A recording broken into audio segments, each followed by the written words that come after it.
Vous pensez à votre santé? Harmonie Mutuelle aussi. Rien n'est plus important que la santé.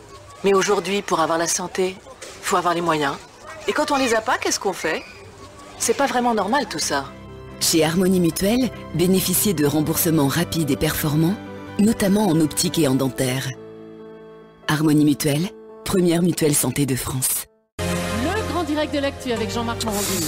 Et effectivement, ce grand direct de l'actu installé toujours au pied de la Tour Eiffel avec dans un instant notre débat consacré aux patrons, aux syndicats, aux chômeurs et aux retraités. Tout le monde râle, mais pourquoi? C'est la question qu'on vous pose ce matin. On vous attend au 39-21. Venez nous raconter ce qui vous énerve, ce qui vous fait râler. On en parlera avec nos invités. Justement à 10h40, eh bien, vous allez pouvoir dire tout ce que vous avez sur le cœur au 39-21. C'est le coin des râleurs sur Europe 1.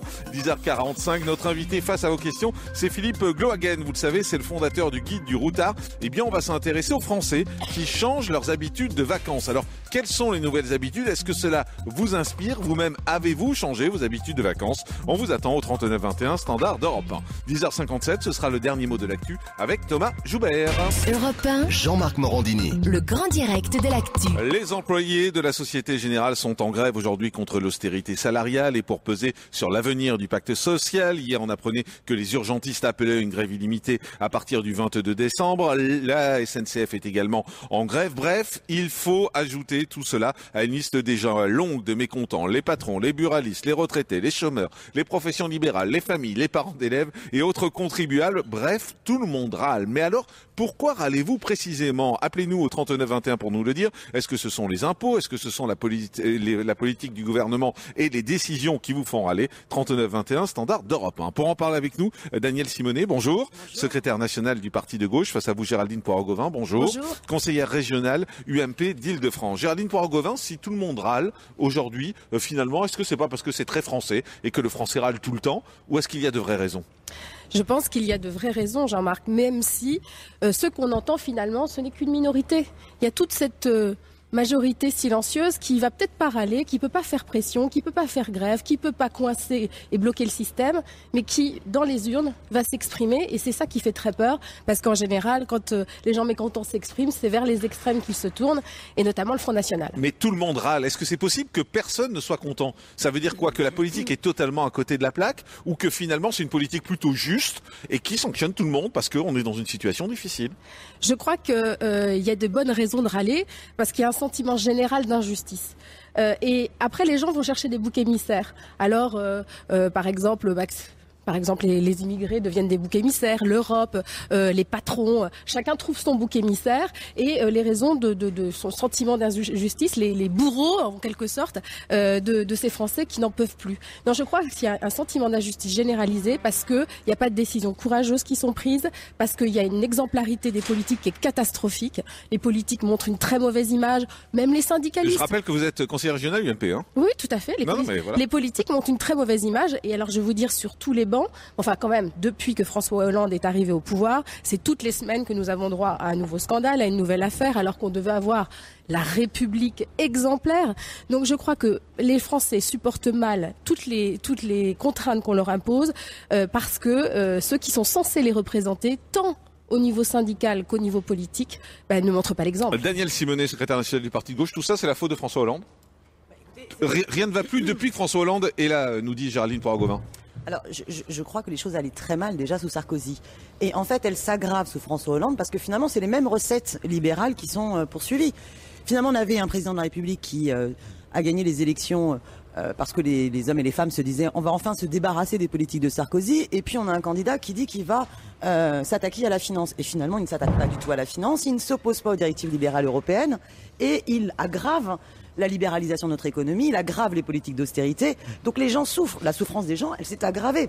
Regardez le taux de chômage, regardez le nombre d'emplois délocalisés, regardez aussi le nombre de TPE qui ferment, de petits commerçants qui ferment. Mais ce qui est surprenant, misère qui s'aggrave. Ce qui est surprenant, Daniel Simonet, c'est que finalement, personne n'est content. C'est-à-dire, vous regardez les gens qui ont des problèmes d'argent, les chômeurs, les retraités, ils râlent. Vous regardez les patrons, ils râlent. Tout le monde râle. Revenons sur les patrons, il y a des choses très différentes. Vous avez à la fois un gouvernement qui cède aux injonctions du MEDEF. Et donc vous avez un MEDEF qui se dit c'est bien, ça rentre comme dans du beurre. Donc on continue nos exigences et on continue le bras de fer pour réussir à arracher plus. Donc ne mélangeons pas toutes les colères. Par exemple, Vous prenez par exemple les chauffeurs de taxi, eux ce qu'ils veulent, c'est pas plus de libéralisation, au contraire. Ils se disent maintenant ça suffit, les VTC qu'on veut nous imposer par des grosses boîtes multinationales qui viennent souvent des États-Unis et qui veulent importer un modèle où on casse toutes les régulations alors que eux ils ont un vrai métier, ils ont payé une formation. Ils ne veulent pas cette dérégulation.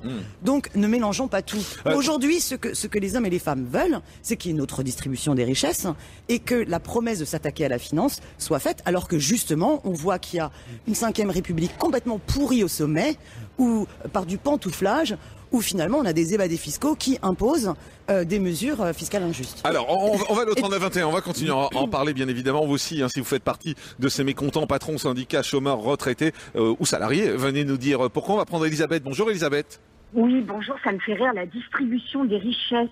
Voyez-vous, on veut au moins avoir un petit peu d'argent, nous, déjà, de ce qu'on gagne. Quand on est passé partout, il reste plus rien. On a bouclé la boucle. Donc on est énervé, aigri. On devient agressif. Regardez ce qui va se passer aujourd'hui. Tous les Français très gentils qui payent leurs impôts. Vous avez fait, Monsieur Morandini, des dizaines d'émissions sur les impôts. On est tous d'accord pour payer des impôts. Mais quand c'est trop, c'est trop. Regardez aujourd'hui ce qui va se passer. Tout le monde va racler les fonds de tiroir. Ils vont donner pour le Téléthon. Ils donnent pour les restos du cœur. Les Français sont gentils et généreux. Mais qu'est-ce qui se passe? Ils sont pas contents. Ils n'ont plus d'argent. Alors nous, vous êtes dans votre maison, vous êtes dans votre entreprise, vous êtes partout, vous gérez votre budget. Ce qu'on reproche aux politiques, c'est de ne pas gérer l'argent que maintenant ils nous volent. Ils nous volent. Pour vous, c'est du vol carrément, Elisabeth. Ah mais c'est du vol. Parce que quand vous êtes passé partout, eh ben il n'y a plus rien. Alors, Noël cette année, c'est quoi? Un bon repas, mais vu quand même à la baisse, des cadeaux pour les enfants, mais pas les adultes. Vous trouvez que c'est normal? Nous sommes des bons élèves. Tous les petits Français dont cette dame de l'UMP parlait, on est là, on est gentils, on est dans nos campagnes, parce que vous, à Paris, vous ne rendez pas trop compte de ce qui se passe. Mais la province, comme d'habitude, regardez vos livres d'histoire, la province, elle gronde, parce que la province, c'est extrêmement compliqué. Il faut être sorti de l'ENA pour comprendre que l'argent, il faut que l'argent circule. Il faut qu'on ait un peu d'argent dans notre porte-monnaie. Mon Dieu, que c'est compliqué à comprendre. Laissez-nous, sur nos salaires, un petit peu d'argent. C'est quand même pas difficile. Alors, et l'économie va repartir, comme c'est compliqué. On comprend hein, quel est le malaise, Géraldine Poiragovin, vous l'entendez. En plus, c'est assez fort ce que dit Elisabeth, parce qu'elle nous dit le gouvernement nous vole. Voilà, maintenant, c'est même plus de la solidarité, c'est qu'on a l'impression qu'on nous vole. Il y a un sentiment que ce sont toujours les mêmes qui finalement trinquent de cette politique. Vous parliez, Madame Simonet, tout à l'heure, des grands patrons du MEDEF avec qui parle le gouvernement. Et puis il y a aussi les plus modestes envers lesquels le gouvernement est censé faire des mesures. Mais là, j'ai l'impression que le gouvernement le gouvernement ne fait pas ces mesures, ne prend pas ces mesures, mais le gouvernement ne parle pas aux petits patrons, à la CGPME, elle parle plus au MEDEF qu'à la CGPME. Mais Elisabeth, elle vous parle du quotidien, là. Elle vous parle, elle nous dit, justement, les entreprises, on n'a plus d'argent au quotidien, nous, salariés, c'est ça ce qu'elle vous dit. Oui, non, mais aux salariés, il n'y a pas que les salariés, parce qu'il ne faut pas oublier que pour être salarié, il faut avoir des patrons. Et que si les patrons ne sont pas là pour créer des emplois et pour, comment dirais-je, oui, pour créer des emplois et développer leur entreprise, on ne s'en sortira pas. C'est la clé de tout. Tout le monde ne peut pas être fonctionnaire. Dans notre pays, le problème, c'est que le pays est dirigé par des grands fonctionnaires. À l'Assemblée nationale, les décisions sont prises par des gens qui sont dans la fonction publique, qui sont dans le pantouflage, ça je suis d'accord. Et les gens qui sont dans la réalité du terrain, les chefs d'entreprise ne sont pas représentés. Un certain nombre de professions libérales ne sont pas représentées. Et aujourd'hui, c'est cette classe moyenne, cette fameuse classe moyenne, qui trinque, qui n'en peut plus, et parce qu'elle n'a jamais droit à rien, et elle est toujours là pour payer. Et je crois qu'il faut prendre en considération ces gens-là. Il y a des avis contraires. Hein. C'est Christine qui nous appelle de Caen. Bonjour Christine. Oui, bonjour. Bienvenue sur Europe 1. Vous nous dites, je suis contente de payer des impôts, je sais où va mon argent, c'est-à-dire, vous êtes tout à fait l'opposé d'Elisabeth. Hein. Non, c'est-à-dire que bien sûr, on peut toujours trouver qu'on paye trop d'impôts. Mais moi, j'ai une philosophie de vie. J'ai eu malheureusement la chance d'avoir des parents qui ont eu besoin de la solidarité nationale, qui ont eu besoin... j'ai un fils qui est handicapé. Et je me dis, j'ai une grande chance de vivre en France. Parce que ils ont eu droit à des choses, voilà, qui leur permettaient de vivre... pas si mal que ça. Ouais, donc, parce que c'est un pays où il y a de la solidarité, en fait, c'est ça. Voilà. Et alors moi, j'ai une sensibilité de gauche. Ouais. Hein, je suis une enfant de 81, c'est-à-dire que voilà, j'ai grandi avec la gauche. Et c'est sûr que ça pourrait être mieux, mais ma philosophie de vie, c'est ça pourrait être pire. Et voilà, moi je pense que j'ai la chance de vivre en France. Et ça fait du bien d'entendre ça en même temps. Bien sûr, il y a des défauts. C'est tellement rare, mais il y a Christine. aussi pas mal de qualités en France. Je voudrais que Daniel Simonet réagisse là-dessus parce que voilà, c'est bien aussi d'entendre dire je suis fier de vivre en France, je suis heureuse de vivre en France. Mais ce qui est important justement dans ce qui vient d'être dit, c'est que on a un attachement au niveau depuis la Révolution française. L'impôt redistributif doit permettre justement de financer les droits pour tous, que vous puissiez eh bien être éduqué, avoir accès à l'école, vous soigner, pouvoir vous loger, pouvoir vous transporter. Aujourd'hui, ce qui est l'injustice fiscale qui a lieu, c'est que quand vous augmentez par exemple la TVA, eh bien tout le monde la paye, et la TVA elle pèse bien plus quand vous avez des petits salaires que quand vous payez l'impôt sur les grandes fortunes. Et aujourd'hui, ce qui est totalement injuste, c'est que cette politique a été menée avec le crédit impôt compétitivité, le CICE.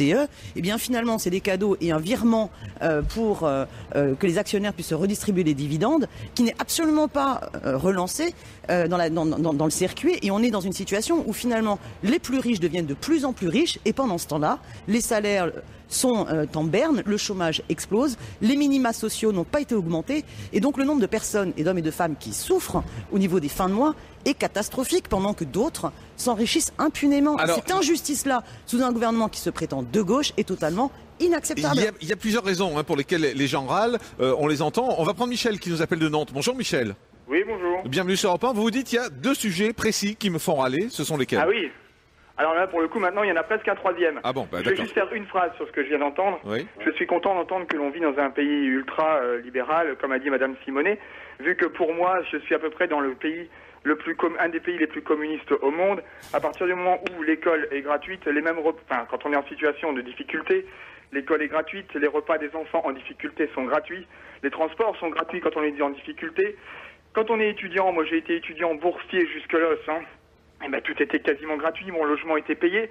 Mais quand je suis un adulte avec une famille où j'ai des difficultés, ben, mon logement sera aussi quasiment payé. Évidemment, mes soins sont entièrement payés. Mais ça c'est bien, Michel, mais tout ce que vous décrivez. C'est très très bien. Ah, mais arrêtons de dire qu'on est dans un pays ultra-libéral. Ouais. C'est simplement ça. Voilà. Quand on sait aujourd'hui que ces patrons hyper avantagés par notre système, quand ils veulent donner 2000 € bruts à un employé qualifié, une fois qu'ils ont payé leur charge sociale, les remplacements des CP, les remplacements des RTT, les RTT, les CP, le 13e mois et les incidences représentatives du personnel avec les syndicats, ça coûte plus de 4000 €. Mais ce ne sont pas les sujets qui m'intéressent le plus. Le sujet qui me fait râler quasiment quotidiennement, c'est les 60 000 nouvelles embauches de l'éducation nationale. Donc je suis connecté là en direct. Je suis connecté en direct. Je suis connecté en direct sur le site de l'Éducation nationale.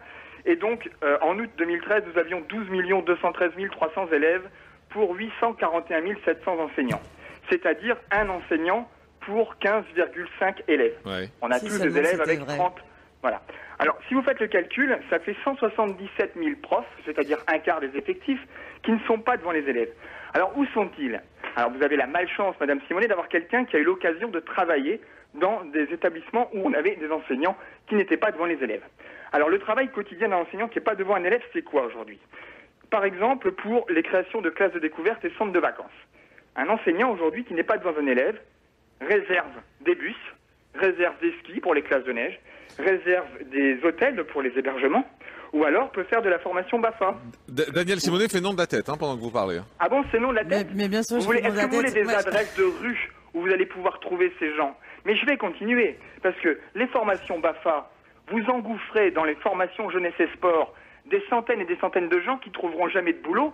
Ce sont des enseignants aujourd'hui, professeurs des écoles, qui dispensent du BAFA.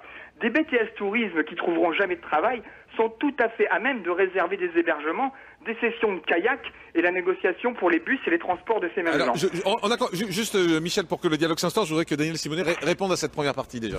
Non mais bon, sur les classes de découverte, moi je vais justement... Non mais c'est pas ça. J'ai justement bataillé au Conseil de Paris pour que... Il y a beaucoup de profs... Attendez, juste pour répondre précisément. Michel vous dit il y a beaucoup de profs qui ne sont même pas devant les élèves. Alors, 177 000. Alors pourquoi est-ce qu'on va en embaucher d'autres? Alors d'abord, c'est faux, il n'y en a pas 177 000. 177 000, c'est les chiffres Deuxièmement, du ministère. mais oui, mais si vous croyez les chiffres du ministère, le ministère, il annonce qu'ils ont créé 60 000 postes, alors qu'on sait pertinemment que c'est complètement faux. Alors, je peux vous croyez quoi, vous? Prenons concrètement. Non, mais Daniel Simonet, si vous ne croyez pas les chiffres du ministère, je vous laisse parler et répondre à une question qu'on comprenne. Alors, si vous ne croyez pas les chiffres du ministère, vous croyez quel chiffre? Le Monde, par exemple, avait dernièrement donné un autre chiffre où c'était plutôt dans les 3-4 000. Excusez-moi, j'ai pas tous les chiffres en tête. Le nombre de postes qui avaient été créés depuis le début du mandat de M. François Hollande, et c'était donc beaucoup moins. Et aujourd'hui, dans toutes les écoles, par exemple parisiennes, on a un problème, c'est que dès que vous avez un enseignant qui est malade, il n'est pas remplacé, et c'est une source de déréglementation catastrophique. Sur les classes découvertes, par exemple, je vais me battre sur le budget de la ville de Paris, parce que la ville de Paris voudrait diminuer de 400 000 € le budget alloué aux classes de découverte, alors que normalement, il y a un engagement des collectivités pour justement gérer l'ensemble des choses. Aujourd'hui, non mais alors attendez, vous pouvez me laisser parler aussi. C'est pas le sujet. Vous pouvez me laisser parler. Le sujet, c'est que ce sont des profs qui réservent les filles Non, mais et j'ai le pas prix des terminé la repas. réponse. C'est ça le sujet. Alors, ce sont pas les enseignants des classes, ce sont des gens qui font que ça de leur journée. non mais Moi, je suis d'accord avec Michel. Parce que, bon, effectivement, le chiffre que vous donniez, c'est 3-4 000 par an. Donc, on est loin des 60 000. Mais en tout cas, la volonté d'embaucher 60 000 fonctionnaires, elle est là. Le problème, c'est la réforme du statut de la fonction publique. Nous avons un vrai problème sur ce statut. Et j'aimerais reprendre après la pause. Justement, on va garder Michel. Parce qu'il y a des choses à faire. Michel, vous il y restez a un deuxième sujet, Jean-Marc. bougez pas. Alors, vous restez en ligne avec nous. On fait une pause et puis tout le monde va pouvoir parler tranquillement, sagement. Daniel Simonet, Michel, Géraldine Poirot-Gauvin. Restez avec nous, c'est Europe 1. Quels sont les sujets qui vous mettent en colère? Et la colère gronde au standard. 39-21. Europe 1. Le grand direct de l'actu avec Jean-Marc Morandini. Pourquoi est-ce que tout le monde râle en France? On en parle avec Daniel Simonet, secrétaire national du Parti de gauche, et Géraldine Poirot-Gauvin, conseillère régionale UMP d'Île-de-France. Alors, on a beaucoup d'appels au standard d'Europe 1. On a Guillaume, Monica, Mickaël, Sylvette, Jean-Claude, Alain, Vincent qui veulent parler de pourquoi ils râlent. On va juste reprendre Michel de Nantes. Michel, oui. Vous êtes toujours avec nous. Oui. Est-ce que vous-même, vous avez un deuxième sujet? C'est ça que vous... Oui, tout à fait. Je vais essayer d'être très court. Oui. Mon deuxième sujet, c'est le syndicalisme dans notre pays. Moi, je suis fils d'un chômeur de longue durée dans les années 80. Et donc, jusqu'en 2002, je luttais pour une espèce de lutte des classes. Vous m'entendez? Oui, très bien, allez-y. Voilà. Et donc, je croyais en ça. J'ai même voté pour Olivier Besancenot en 2002. Ensuite, j'ai commencé à travailler pour une grande société dans laquelle j'étais cadre. Et donc, j'ai eu l'occasion en management avec une centaine de personnes. Et j'ai eu l'occasion de rencontrer les syndicats. Et je me suis rendu compte que... En fait, le syndicat contestataire, le syndicat révolutionnaire à la française, eh bien, il faisait tout, mais absolument tout, pour que l'outil de travail s'arrête. Voilà, tout simplement. C'est-à-dire que, globalement, le syndicat révolutionnaire n'a aucun avenir en cas de plein emploi. Sinon, les 30 ans de lutte, soi-disant, quand on bloque le pays de façon hyper régulière, ça aurait porté ses fruits. Mais il n'y a aucun intérêt à ce que les gens s'en sortent. Parce que s'ils s'en sortent, en situation de plein emploi, par exemple, comme à Kempten, en Allemagne, il y a 3,5% de chômeurs, et mon épouse, qui bosse pour une filière française d'un groupe allemand, dit à sa collègue « J'ai un peu de mal de trouver certaines candidatures, j'ai quelques candidats ».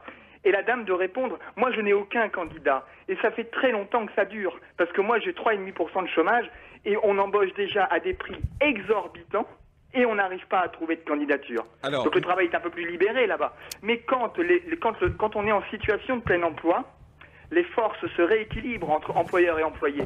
Et là, la CGT révolutionnaire et le syndicat contestataire n'a plus aucun avenir. Le terreau de la CGT, c'est la pauvreté des gens et le maintien dans la précarité. Alors, sinon... Daniel Simonet vous répond, Michel, on a bien compris. Réponse de Daniel Simonet rapide. Non, mais je crois qu'on vit pas dans le même monde.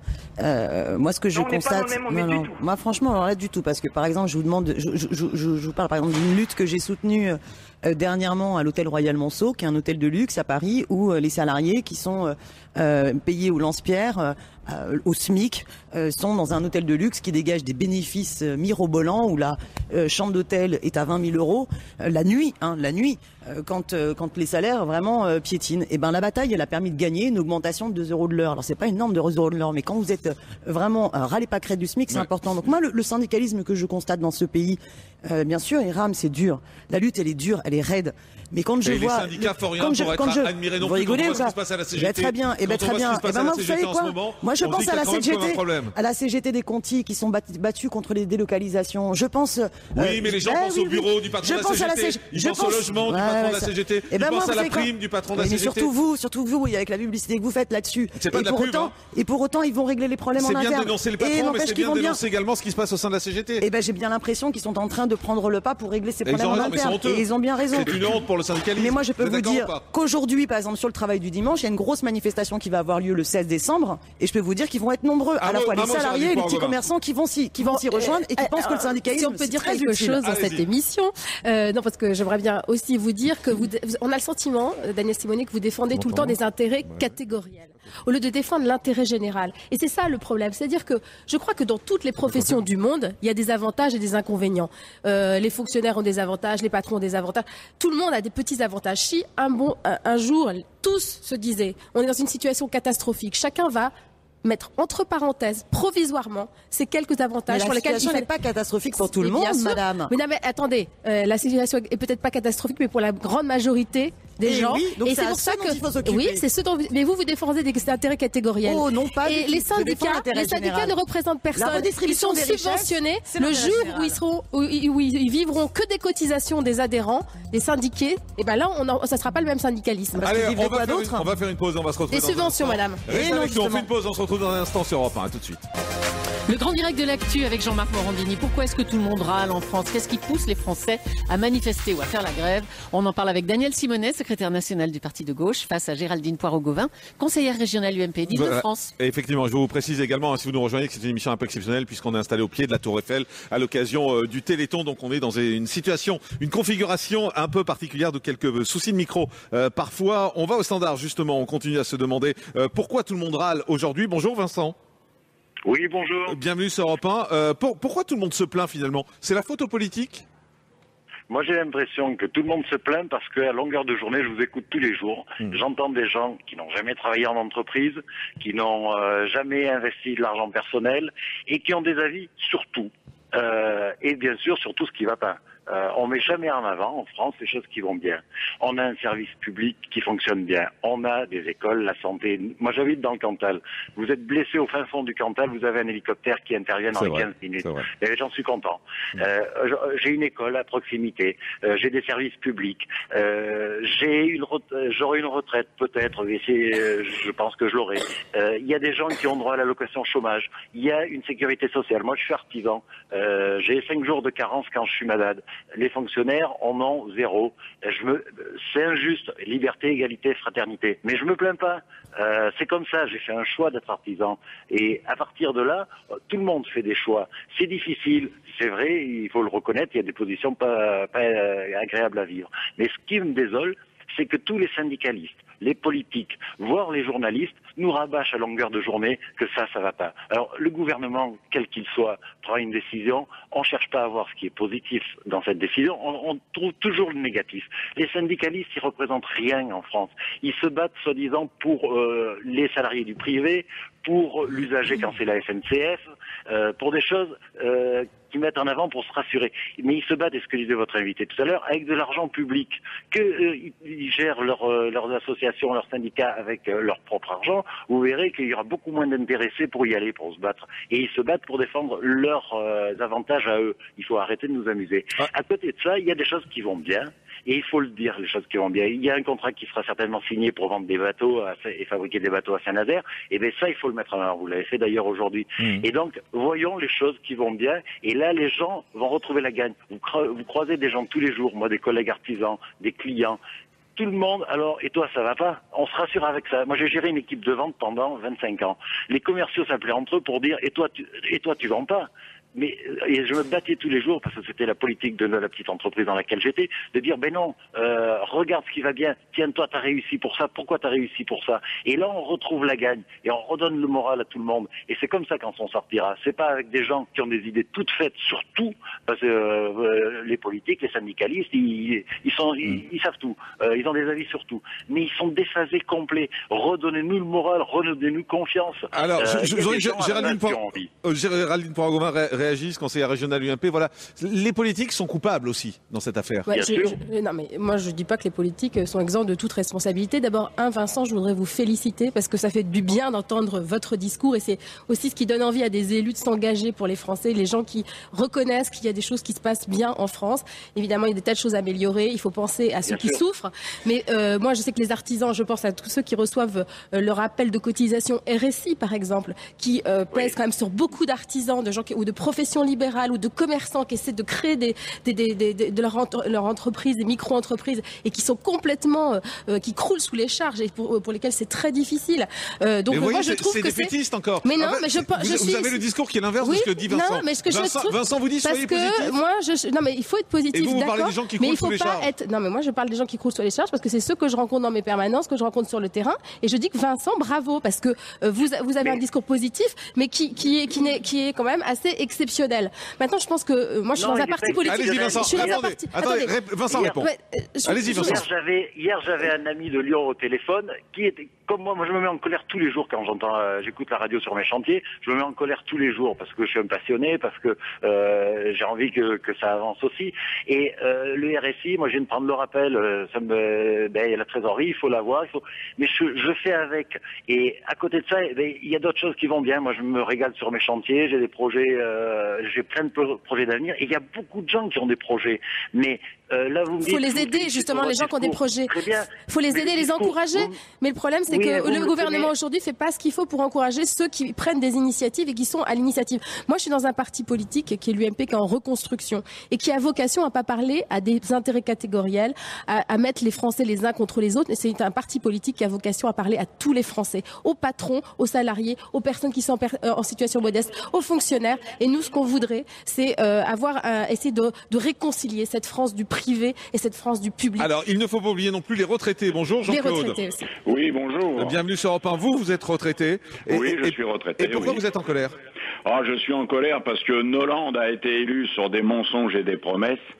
Et j'ai un souvenir très particulier. J'ai un ami qui avait interpellé François Hollande sur une autre radio, qui lui disait, voilà, je suis retraité avec mon épouse, nous avons 4 000 € de retraite par mois, que va-t-il se passer pour moi? Et il avait répondu, cet imbécile, vous n'avez rien à craindre de moi. Ben dites donc, quelle catastrophe, quelle catastrophe. Moi, je payais 1 900 € d'impôts avant. Je paye 3 400 maintenant. Waouh. À part ça, tout va bien. Bon. Et puis, quand je vois que ce monsieur mène grande vie, quand je vois que les promesses qu'il fait, l'incompétence qu'ils ont, et que si Nicolas Sarkozy avait fait 1/10 de ça, les syndicats auraient été dans la rue comme ils l'ont toujours été pendant 5 années sur l'anti-sarkozisme.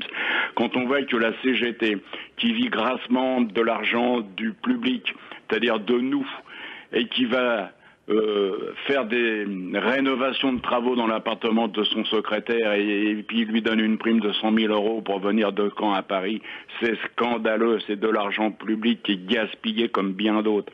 Moi, je voudrais savoir combien l'État verse d'argent à ces gens-là. Combien?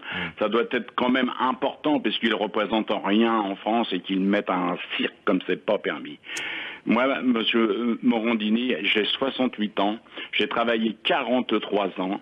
Les 17 dernières années de mon activité, je faisais 80 heures par semaine de travail pour toucher une retraite que j'espérais très très belle. Je me suis trompé, bon point. Eh ben, quand on voit tout ce que nous avons fait, nous, notre génération des années 45, et que nous voyons ce qui se passe aujourd'hui avec ces gens-là, quand on entend le président des députés socialistes à l'Assemblée nationale qui félicitait Jean-Marc Ayrault d'avoir supprimé la TVA sociale de Nicolas Sarkozy, alors qu'eux, ils ont fait 10 fois pire, et que ces gens-là se sentent bien, ils sont bien dans leur tête, bien dans leur peau, mais que défendent-ils à part eux? Que veulent-ils sauver à part eux? Leur beau fauteuil et tout ça. On comprend bien votre colère. Merci beaucoup, Jean-Claude. On va prendre Alain également et puis vous répondrez ensuite à tout ça. Bonjour Alain. Oui, bonjour. Bienvenue sur Europe 1. Vous dites un des problèmes de fond, ce sont les prix.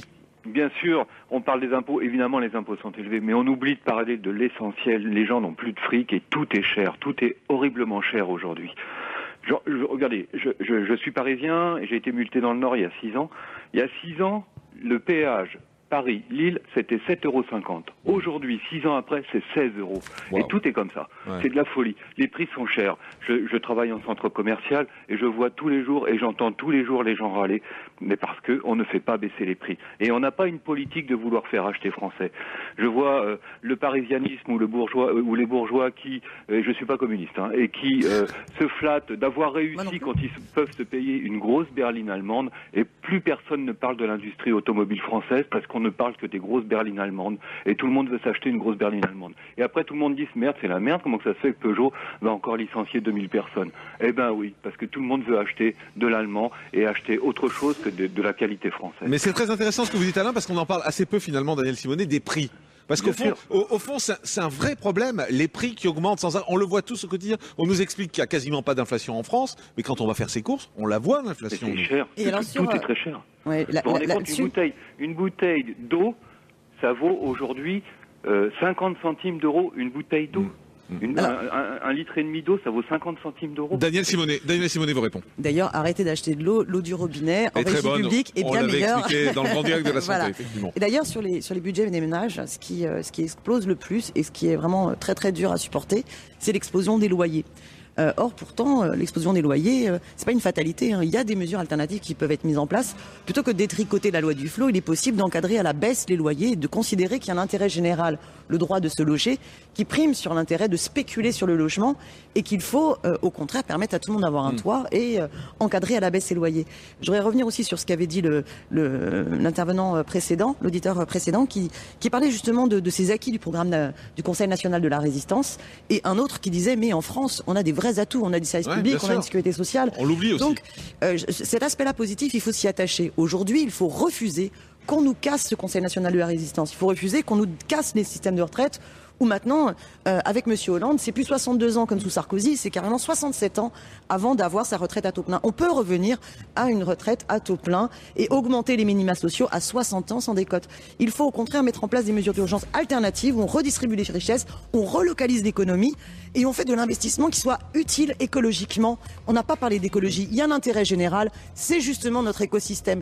Et ça, c'est part de la politique. On avait Guillaume, par exemple, qu'on n'a pas le temps de prendre, mais qui voulait râler contre l'interdiction des feux de cheminée à Paris, par exemple, en disant voilà, on parle d'écologie, on interdit tout, on nous empêche tout, et ça devient fatigant aussi. Mais pour changer ça, il faut changer le système. Si vous voulez d'autres politiques, il faut plus d'égalité aussi. Il faut même durée de travail entre la fonction publique et la fonction privée et le service public. Non, mais c'est un autre débat. Il faut changer de constitution pour que le peuple puisse reprendre les mains de son destin. Merci Daniel Simonet, secrétaire national du Parti de gauche. Merci Géraldine Poiraud-Gauvin, conseillère régionale UMP d'Île-de-France. Merci d'être venue nous rejoindre ici au pied de la Tour Eiffel. Et tout de suite, c'est le coin des râleurs. Vous pouvez réagir sur tout ce qui vous agace dans l'actualité. Laissez vos coups de gueule sur notre répondeur au 39 21. Bonjour Jean-Marc. Bonjour Jean-Marc. J'appelle pour râler. Moi, je suis scandalisée. Là, il y en a marre. Ça devient très désagréable. Bonjour Jean-Marc et Julie. Pierre d'Ille-et-Vilaine. Donc moi je voulais dire à quel point j'étais en colère après la police motorisée de Rennes, pour pas la citer. Juste pour dire, je m'étais pris une amende de 90 € et un retrait de points, un retrait de 3 points, pour avoir tout simplement regardé mon GPS, qui était mon téléphone, pendant seulement 3 secondes. Alors je trouve que c'est un excès de zèle. Moi je suis chauffeur poids lourd et c'est mon outil de travail. Donc bientôt on n'aura même plus le droit de regarder sa montre. On comprend à quel point les gens ne les apprécient pas, ces policiers. Maintenant on comprend un petit peu mieux. Voilà. Allez, au revoir. Oui, les amis, matin, bonjour et bon week-end. Nicolas Sarkozy a dû sentir le vent venir pour faire un chèque de 330 000 € et le lendemain même, l'ex-trésorière Madame Vautrin, députée, vient d'être mise en examen. C'est quand même bizarre. Il a eu chaud, hein. Il a fait le chèque parce qu'à la limite, il y avait droit. Hein. Il y a donc une petite fuite qui a dû courir ici ou là dans le 15e arrondissement de Paris.